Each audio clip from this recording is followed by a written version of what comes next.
Hey everyone, and welcome to my channel.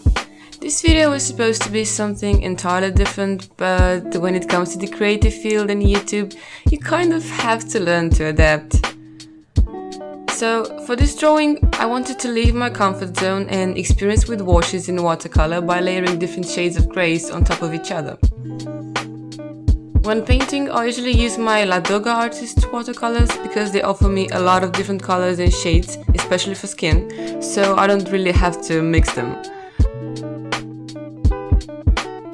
But for this video I decided to use my small Sonet Watercolor Set, which I highly recommend because they're extremely pigmented and rich, and it's also a personal favorite of mine for more than 2 years.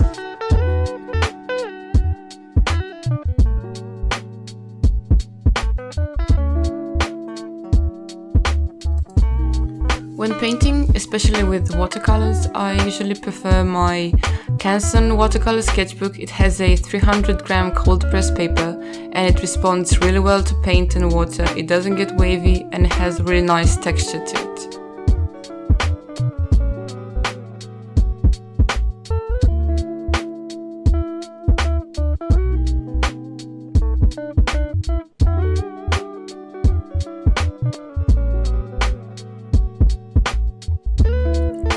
But this time I made a mistake of painting on a no-name 150-gram paper that I usually use just for sketching because I wanted the less textured paper, unlike the Castell one. And to be fair, part of me thought it might work out fine, while another part of me kinda knew it was a bad idea.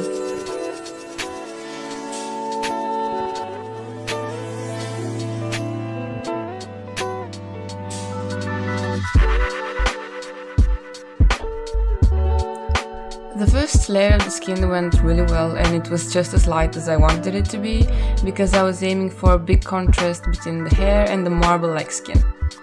However, when I started painting the second layer of the hair, the paper started to get flaky and absorb the paint way too fast.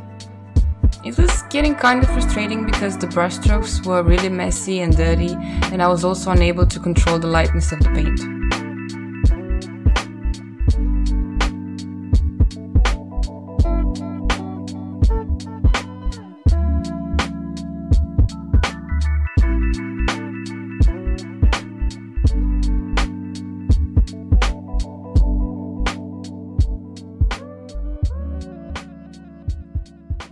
Using a tissue to absorb the excess water and pigment is one of my favorite techniques because it allows me to work with low opacity and build layers, and at this point the tissue was useless, so it was just me, my paintbrush and a sheet of paper that was extremely good at absorbing everything.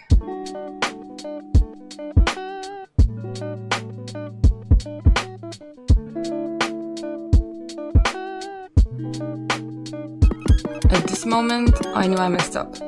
I ruined the entire vision I had by going too dark with the shading and I couldn't save it. So I just stopped recording and decided to call it a day, forget about this video and plan to try recording something else the next day. And then I realized that I'm going to finish the illustration anyway because that's what I always do. While I had the camera turned off, I did play a little bit with a 0.1 liner for the contour of the face in order to see what my next approach should be.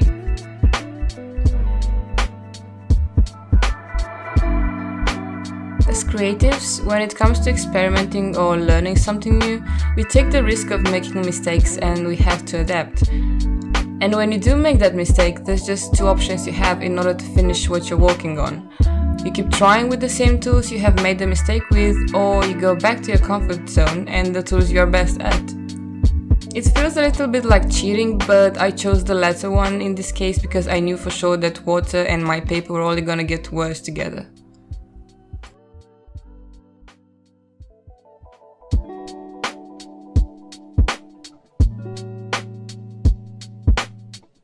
Because the watercolors were kind of messy right now and I couldn't achieve a minimalist feel to the illustration, and I also did not want the watercolors to be the important part, I decided to use the grays as a background for line work. This way I was able to achieve different types of contrast, ranging from the powerful black on white one to the softer black on dark grey one.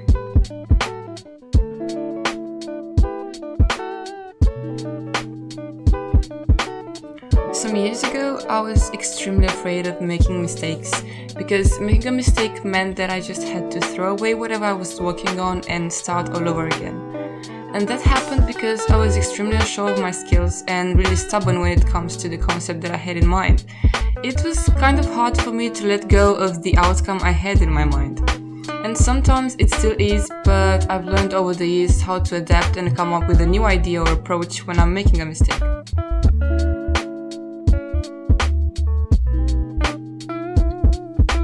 When it comes to drawing or painting, there's two types of mistakes you can make. The first one, let's call it the anatomy mistake. We've all been there. One eye is higher than the other one, the head is too big for the body, the hands look awful, and the list goes on. Contrary to popular belief, it can happen to anyone, be it a beginner or an experienced artist. This type of mistake is the one you encounter less and less with experience, because the good old saying "practice makes perfect" is the best advice.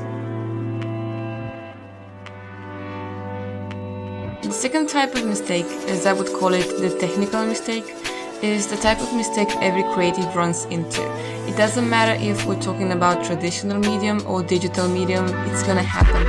The brush sensitivity in Photoshop will go crazy, the program will crash, the eraser will smudge instead of erasing, the markers will bleed, or in my case, the paper won't be able to hold water. Those are the kind of mistakes that you will never get rid of, and the solution is to adapt. Change the approach, change the tools, or just stick with them till you finish what you started.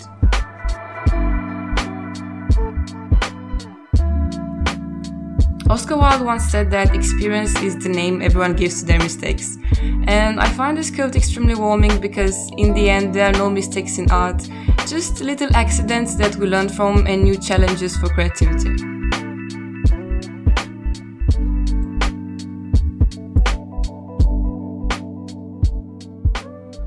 Thank you guys so much for watching this video. Leave a like if you enjoyed it, hit the subscribe button for more, and I'll talk to you guys the next time.